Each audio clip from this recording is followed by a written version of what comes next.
सरला ने अपने बेटे आंसू के लिए लड़की ढूंढने के लिए सभी रिश्तेदारों दोस्तों से कह दिया था। उससे एक बहुत अच्छी लड़की की तलाश थी। वह अपने पति रमेश से इसी बात की चर्चा करती थी। जब दुल्हन इस घर में आएगी तो घर कितना खुशहाल हो जाएगा। चांद सा टुकड़ा लाऊंगी अपने राजकुमार के लिए। आंसू से भी बार बार पूछती कि लड़की तुझे कैसी चाहिए, पर आंसू तो हंस के टाल देता था। क्या मम्मी, अभी कहाँ, मुझे बहुत कुछ करना है। उम्मीद नहीं थी कि आंसू एक दिन फोन पर ही अपनी पसंद की लड़की को चुन लेगा, उसके सामने रिश्ते का प्रस्ताव ले आएगा।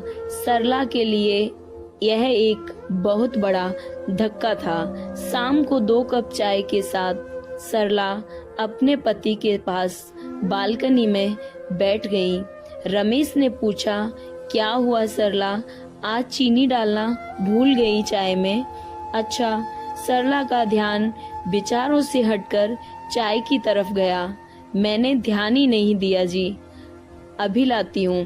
सरला चाय के लिए चीनी लेकर आई और चम्मच के साथ कप में घुमाकर मिलाती जा रही थी। पता नहीं कैसी होगी आंसू की पसंद, हमसे घुलेगी मिलेगी भी कि नहीं। मन ही मन उधेड़-बुन में लगी हुई थी। रमेश ने कहा, क्या बड़ी चुपचाप हो, क्या बात है? कहीं ऐसा कुछ नहीं है जी, बस ऐसे ही। आज सुबह मुझे आंसू का फोन आया था। उसने बताया कि माँ, आपको लड़की देखने की जरूरत नहीं है, मैंने लड़की पसंद कर ली है। सरला के पति को जब उसने आंसू से बातचीत के बारे में बताया तो वो भी पूछने लगे कि अच्छा, कौन है लड़की, कहाँ से है, क्या करती है, कुछ पूछा नहीं तुमने? सरला ने जवाब दिया, नहीं, मैंने सोचा मिलकर बात करेंगे, कल आ रहा है। अगले दिन आंसू की पसंद का नाश्ता खाना बनाकर फुर्सत से जैसे ही बैठी थी तभी आंसू पहुंचा। आते ही मम्मा मम्मा करता हुआ गले से लिपट गया। क्या बात है, आज बड़ा खुश है मेरा बेटा, सरला ने बोला। इस पर वो कहने लगा कि मैंने आपको पायल के बारे में कल बताया था ना, यह देखिए, यह उसकी फोटो है। कुछ घबराई नजरों से फोटो को देखने लगी सरला। लड़की अच्छी थी, वैसे भी ना कहने का तो कोई सवाल ही नहीं उठता था। आंसू की पसंद जो भी थी, पर अपने लिए अपनी तरह से रिश्ते में जान पहचान की लड़की देखने की उसकी इच्छा हमेशा रही। रमेश जी ने सरला जी को इस बात के लिए पहले ही समझा दिया था कि आंसू को ही अपनी जिंदगी बितानी है, आंसू की पसंद ही माननी चाहिए। एक तरह से सरला भी अपने मन को समझा चुकी थी और अपने बेटे की खुशी में खुश रहना चाहती थी। कैसी है मम्मा? आंसू ने बड़ी ही उत्सुकता से पूछा। प्यारी है, कहाँ रहती है, क्या करती है? सरला ने जवाब देते हुए उससे कई सवाल कर डाले। माँ, मेरी कंपनी के पास एक कंपनी है, उसमें ही जॉब करती है। उसके घर में उसके मम्मी पापा और एक छोटा सा भाई है। आपसे मिलवाना चाहता हूँ। नहीं बेटा, तुमने पसंद कर ली है तो हमने पसंद कर ली। उसके पापा ने कहा उसके मम्मी पापा बात कर लें, फिर इस रिश्ते को आगे बढ़ाएंगे।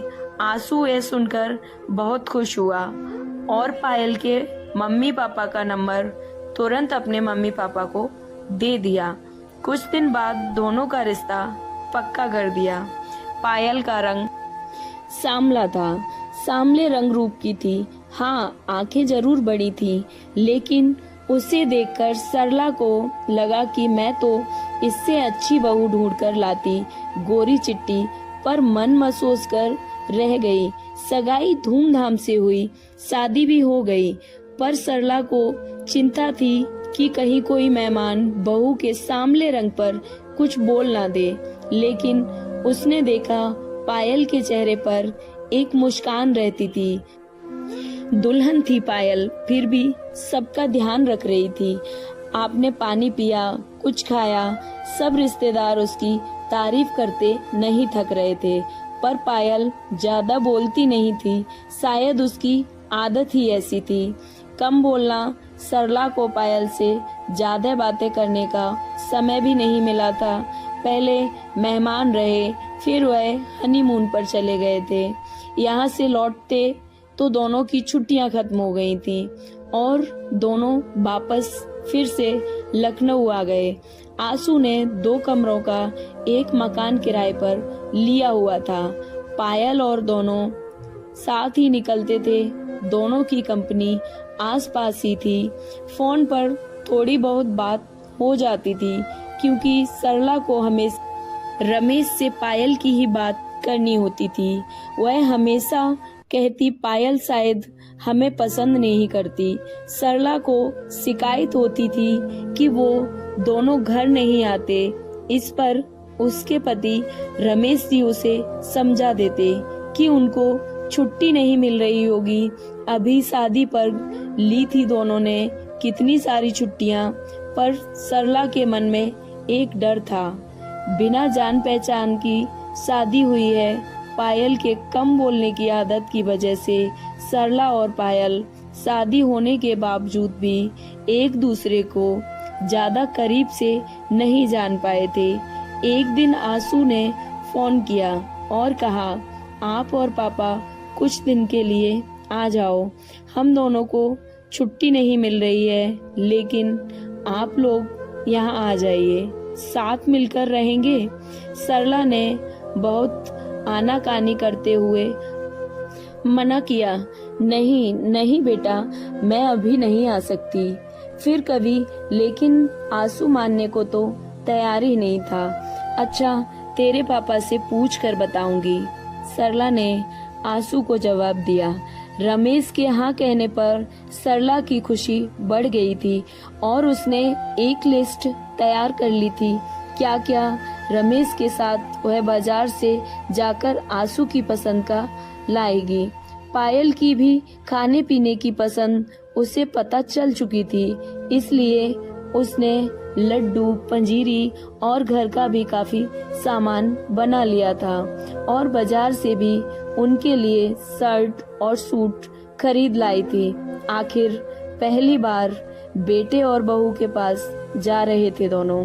रमेश और सरला टैक्सी करके लखनऊ पहुंच गए थे। सरला सोचने लगी थी पायल ऑफिस में होगी, छुट्टी ली होगी या नहीं, दरवाजे पर भी ताला पड़ा होगा। लेकिन जब सरला जी ने देखा तो उनको कुछ अच्छा महसूस हुआ। डोरबेल बजाते ही पायल ने पैर छुए और नाश्ता चाय लेकर आ गई। पायल ने कहा कि आप नहा धोकर कपड़े बदल लीजिए, मैं थोड़ी देर में खाना लाती हूँ। सामने एक नया टॉवल रख दिया। ये देखकर रमेश जी मुस्काए। थोड़ी टेढ़ी निगाह से सरला थोड़ी सी मुस्कुराहट के साथ नजरें नीची करके नाश्ता करने लगी। देखा बहू कितनी समझदार है। रमेश जी के कहने पर सरला कुछ नहीं बोली थी। कहती भी क्या, शाम को जब आंसू आया तो सब खुशी से मिले। सरला सामान दिखाने लग गईं। सब खुश थे। आंसू, सरला और रमेश बातें कर रहे थे। पायल अपने इधर उधर के काम समेटने में लगी हुई थी। बस एक छोटी सी मुस्कुराहट लिए रात का खाना बाहर से ही ऑर्डर कर दिया था। सबने मिलकर खाना खाया। खा पीकर अब सब सोने चले गए थे। पायल ने 2 चादर, 1 जग पानी और 1 गिलास रख दिया था। सरला को मन ही मन खुशी हो रही थी। जैसा उसने सोचा था पायल में वैसे ही गुण थे। घर को घर समझने वाली। अगले दिन ऑफिस था। आंसू बताता था कि दोनों कॉर्नफ्लेक्स खाकर जाते हैं। सरला ने सोचा उन्हें खाना कंपनी में मिल जाता होगा, खाना इसलिए कुछ ज्यादा खाकर नहीं जाते। उसने सोचा क्यों ना मैं अपने और रमेश के लिए कुछ बना लूं। तभी पायल की आवाज से उसका ध्यान टूटा। माँ, नाश्ता रेडीमेड है। ढोकला आंसू ने बाजार से ला दिया था। सरला ने देखा पायल नया सूट पहनकर तैयार थी। ये वही सूट था जो सरला जी लाई थी। पायल ने आगे बोला, खाना बना दिया है, खा लीजिए। अपने दिए हुए सूट में पायल को देखकर सरला खुशी महसूस हुई कि पायल ने दिए हुए का मान रखा। सुंदर लग रही हो पायल, सरला ने धीरे से कहा और तुरंत बात को पलट दिया। अरे मैं बना लेती नाश्ता। पायल ने कहा, नहीं माँ, आप क्यों काम करेंगी। अच्छा चलते हैं, कहकर गले लगकर पायल ऑफिस के लिए निकल गई थी। सरला ने पायल की आंखें पढ़ ली थी कि बिजी होने पर भी छोटी छोटी बातों का ध्यान रख रही थी पायल। रमेश सुनो, सरला ने अपने गालों पर हाथ रखकर कहा, मुझे पायल के गले लगने का स्पर्श देर तक महसूस हो रहा है। आज बेटी होती तो ऐसे ही गले लगती। रमेश ने भी अखबार पढ़ते पढ़ते भावुक दिल से हाँ कहा। लेकिन अगले दिन रमेश से सरला कहने लगी, क्या फायदा आने का, दोनों को छुट्टी भी नहीं है और टाइम भी नहीं बिता पाते हैं साथ में। रमेश ने भी हाँ में हाँ मिला दी। सरला कहने लगी कि 1-2 दिन में हम यहाँ से अब चले जाएंगे। अगले दिन पायल सुबह ही नाश्ता बनाने में लग गई। सरला ने पायल से कहा, तुम तैयार हो जाओ, ये मैं कर लूंगी। नहीं माँ, आज शुक्रवार है, हम दोनों ने छुट्टी ली है और शनिवार इतवार को तो छुट्टी होती ही है। और ये 3 दिन हम आपको ये पूरा शहर घुमा देंगे। मन ही मन सरला मुस्कुरा रही थी कि बेटे बहू के साथ पूरा दिन बिताएंगे। चारों घूमने निकल गए। जहाँ भी संभल कर चलना होता, पायल तुरंत सरला का हाथ पकड़ लेती। 3 दिन पता ही नहीं चले।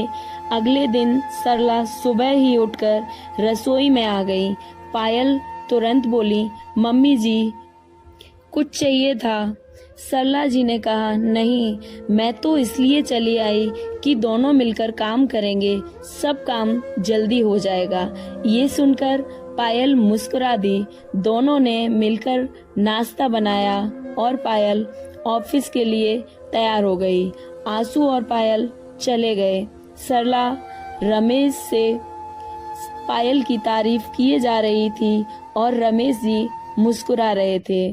तुम वही हो जो पायल के लिए इतना डरी बैठी थी। सरला धीरे धीरे मुस्कुरा दी और शाम को आंसू और पायल ऑफिस से आए।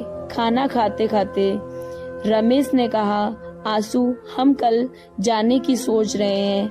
आंसू ने कहा, अभी तो कुछ दिन ही हुए हैं, अभी और रुक जाइए, थोड़ा मन लग जाएगा। आप तो अकेला महसूस नहीं कर रहे हो? आंसू ने पूछा। नहीं बेटा, तुम्हारी मम्मी के साथ दिन आराम से कट जाता है। कभी टीवी देख लेते हैं और कभी अखबार पढ़ लेते हैं। ऐसे में समय का पता ही नहीं चलता। आंसू ने कहा, तो फिर क्यों जाना है? खाना खाने के बाद बर्तन समेटकर पायल कमरे में आकर बोली, मम्मी जी, शाम को ऑफिस से आकर बहुत अकेलापन लगेगा। आप दोनों के आने से रौनक हो गई है, थोड़े दिन और रुक जाइए। या तो मैं कहती हूँ कि आप हमारे साथ ही रहिए। वैसे भी अब पापा जी रिटायर हो गए हैं और कोई काम भी नहीं है। आप दोनों का ध्यान हम पास रहकर ज्यादा अच्छे से रख पाएंगे। जो पायल बोलती नहीं थी, वह आज बड़ी बड़ी बातें कर रही थी। रमेश और सरला एक दूसरे को देखकर मुस्कुरा रहे थे। सरला ने पायल के पास आकर हाथ अपने हाथों में लिया और कहने लगी कि तुम कितना ध्यान रखती हो, तुम हम सबका कितना ख्याल रखती हो। आंसू बड़ा किस्मत वाला है जो हमें एक अच्छी बहू मिली है, इतनी अच्छी तो मैं भी नहीं ढूंढ सकती। ये सुनकर पायल सरला के गले लग गई। पायल बोली, मम्मी जी, मैं भी किस्मत वाली हूँ जो ऐसा परिवार मिला। प्यार और अपनेपन की वजह से दिल की बात दिल तक पहुँच गई थी। आजकल दोनों के रिश्तों में बदलाव आया है। समझदारी और प्यार से रिश्ते और भी मजबूत होते हैं। स्टोरी अच्छी लगी हो तो प्लीज लाइक एंड सब्सक्राइब। जय श्री कृष्णा।